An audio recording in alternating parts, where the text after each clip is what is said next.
The lord. ఎలా ఉన్నారు? నూతన సంవత్సరం న్యూ ఇయర్ లో మనం ఎంటర్ అవబోతున్నాం అనే సంతోషంతో పాటు న్యూ ఇయర్ లో కొన్ని రెజల్యూషన్స్ తీసుకుంటాం కదండి. నూతనమైన ఆలోచనలతో, క్రొత్త విధానాలతో, నూతనమైన విశ్వాసముతో, నూతనమైన నిరీక్షణతో అడుగు పెట్టాలి అని మనం అందరము కూడా అనుకుంటాం. అయితే 2025 సంవత్సరం ఎందుకు ఫెయిల్ అయిందంటారు? ఒక విషయం ఆలోచిద్దామా? లూకాసు వార్త 12వ అధ్యాయంలో యేసు ప్రభువారు ఒక ఉపమానం చెప్తాడు. ఆ ఉపమానంలో ఒక ధనవంతుడు ఉన్నాడంట. ఆ ధనవంతుడు తనలో తాను ఏం చెప్పుకుంటున్నాడో చూడండి. లూకాసు వార్త 12వ అధ్యాయము 17వ వచనంలో అతడు అంటున్నాడు, నా పంటను సమకూర్చుకొనుటకు నాకు స్థలము చాలదు, నేనేమి చేతునని తనలో తాను ఆలోచించుకొని నా కొట్లు విప్పి నా ధాన్యమంతటిని, నా ఆస్తిని సమకూర్చుకొని నా ప్రాణముతో సుఖించుము, తినుము, త్రాగుము, సంతోషించుమని చెప్పుకుంటూ ఉన్నాడంట. 7 సార్లు ఆ 2-3 వచనాల్లో ఆ వ్యక్తి తన గురించి ప్రస్తావిస్తూ వచ్చాడు.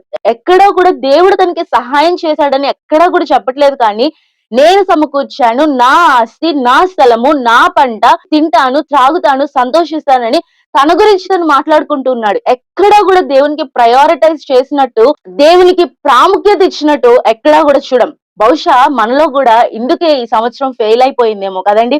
చాలా సార్లు మనము ఈ సంవత్సరము నిజంగా మనం మాట్లాడుకుంటే విశ్వాసం వెనుక పరిగెట్టామా, ప్రార్థన వెనుక పరిగెట్టామా, దేవుని వాక్యం చదవడం వెనుక పరిగెట్టామా, మనం ఎక్కువగా డబ్బు వెనుక పరిగెడుతూ వచ్చాం కదండి. లోకం వెనుక పరిగెడుతూ వచ్చాము. ఎక్కడా కూడా దేవునికి ప్రాముఖ్యత ఇవ్వలేదు కదా. అయితే మరి ఇప్పుడు ఏం చేయాలి? మరి 2026 సంవత్సరం మన జీవితంలో సక్సెస్ ని తీసుకురావాలంటే మనం ఏం చేయాలంటే, ఈ 2026 సంవత్సరంలో ఒకటే ఒక విషయము, దేవునికి మనం ప్రాముఖ్యత ఇద్దాం. దేవుణ్ణి మన జీవితంలో ప్రయారిటైజ్ చేద్దాము. అప్పుడు మన జీవితంలో 2026 సంవత్సరం అంతా మనదే. 2026 సంవత్సరంలో మనకి సక్సెస్ ని దేవుడు అనుగ్రహిస్తాడు. 2026 సంవత్సరంలో కష్టం ఉన్నా, బాధ ఉన్నా, ఏడుపు ఉన్నా, సంతోషం ఉన్నా, నిట్టూర్పు ఉన్నా, అనారోగ్యం ఉన్నా, ఆరోగ్యం ఉన్నా, ఆనందం ఉన్నా, ఏ పరిస్థితుల్లో అయినా కూడా దేవునికి ప్రాముఖ్యత ఇవ్వడం మనం నేర్చుకుందాము. 2026 సంవత్సరంలో దేవుడు మనల్ని ఆశీర్వదించబోతున్నాడు. ఉన్నతమైన స్థానంలో ఆత్మీయంగా కానీ, భౌతికంగా కానీ, ఆర్థికంగా కానీ ఆయన ఉంచడానికి సహాయం చేస్తాడు. దేవుడు మన అందరినీ కూడా ఆశీర్వదిస్తాడు. అంతేకాకుండా ఆయన రాకడ కొరకై సిద్ధపడదాం. Praise the lord.